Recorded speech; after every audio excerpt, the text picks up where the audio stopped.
Of ta'een ofiin boona qabadhee daandii haqa eenyummaa koo dagadhees ofiin balleessu maqaa.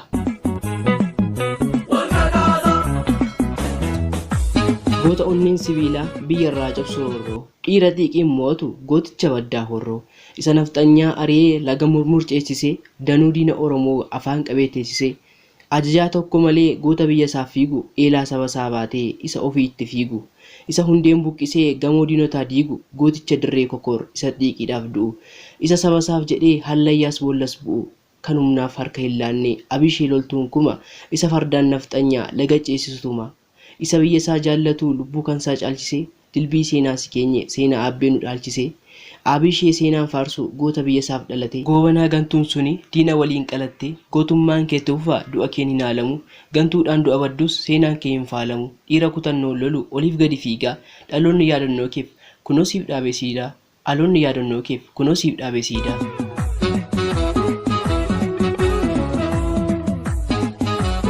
Maqaa keetiin aloonni nafxanyaa moo'ee darbaa ati mallattoo keenya gooticha abishee garbaa dhiira saba isaaf qaalii tokkollee hin qabne mudaa wanti fedhe yoo dhufes homaa hin qabne sodaa dhaloonnis jaallataaf mallattoo kee dhaabbate gamoo eenyummaa keenyas maqaa keetu yaabbate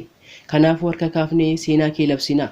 maqaan kees nuuf daawwaadha ittiin diddaa cabsina gola eenyummaa keenyas siif taa'umsa buusneerra seenaa kan kees dhalootaaf dabarsuudhaaf kunoo ni kuusneerra yaada kan kee qabannees kaayyoo kan kee firiirra deemsa kan kees adeemna daandii keessa sirriirra olaantummaa keen boonna yoomuu gadi hin buusnu ilmoo dabeessaa taanes kaayyoo kee harma hin guusnu warri siin dabarfatte bara baraan haa duutu boolla ati keessa jirtu wayiniin haa guutu boolla ati keessa jirtu wayiniin haa guutu.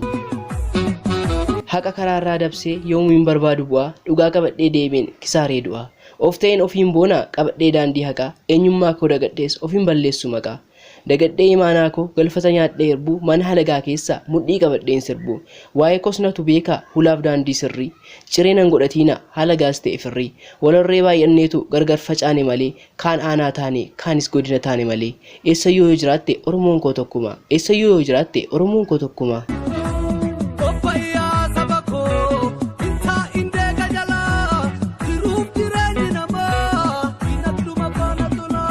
Isaan kun warra Gujii isaan sun warra Iluu jettee isheen nuti jirtu jinniin itti haa biqilu isaan kun warra Booranaa isaan sun warra Jimmaa jettee isheen nu qoqqooddu haa taatu nyaata hirmaa isaan sun warra Arsii isaan kun warra Baaleedha jettee isheen nu qoqqooddu hiikkaa hin qabdu gaaleedha isaan sun warra Shawaa isaan kun kan Wallaggaa jettee isheen nu facaastu waaqnuun si feesiin dhaangaa isaan kun Kamisee isaan kun warra Harargee jettee isheen facaastu haadhoo re'aa fakkaattu eegeef gaafnitti margi warra gamanaa miti warra gamanis miti hortee hidda abbaa tokko Oromoodha nuti hortee hidda abbaa tokko Oromoodha nuti miidhamaa warra jiran hunduu jalaa hubame beelaaf dheebuun tumamaa garaachi isaan gubame jecha itti darbatame warra baachuu dadhabe uumaa ko'atu nuuf dheegi itti nuuf buusi nagaa harka isaanii to'adhu nurraa gab godhi halagaa harka isaanii to'adhu nurraa gab godhi halagaa.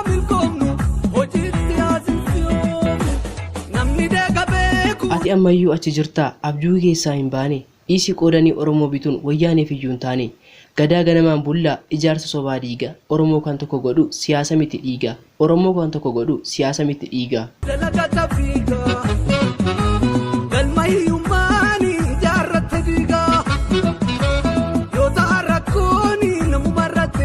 Mannaa yeroo keessaniif galatooma subscribe gochuun nu jabeessa akkasumas yaada keessan comment gochuun akka nuuf hirtan isiniin jenna galatooma.